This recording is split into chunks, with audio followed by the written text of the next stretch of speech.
Rafiq, a young traveler, was making his way home after months of a spiritual journey. He had visited distant villages, met wise elders, and slept under countless skies. His heart was full, but his body was tired as he walked through the thick, quiet forest. The air was heavy with the scent of damp leaves and earth.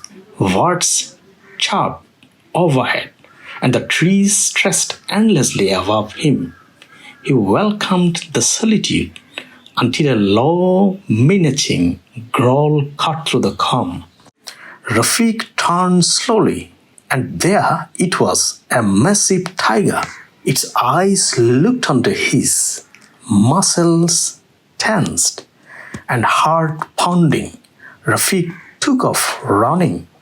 Branches scratched at his face, roots stripped his feet, but he kept going.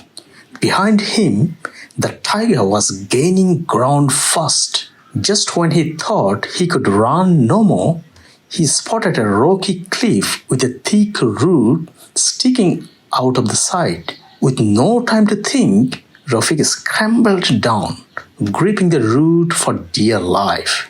He dangled above a steep drop to a roaring river below. Above him, the tiger paced at the edge, growling, but couldn't reach him. Relief was brief. From the rock crevice near the root, two mice appeared, one white, one black, that began gnawing at the root, bit by bit. Rafiq's stomach turned.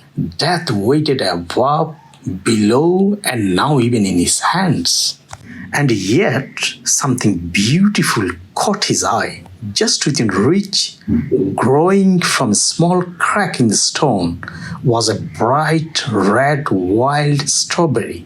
Its color gleamed against the gray rock. It was out of the place, almost magical. Rafiq paused. Then gently he reached out, plucked the strawberry, and took a bite. It was sweet, incredibly sweet. In that moment, nothing else mattered. Not the tiger, not the fall, not the mice. Just the taste of that strawberry. The sweetness of life itself. Rafiq smiled.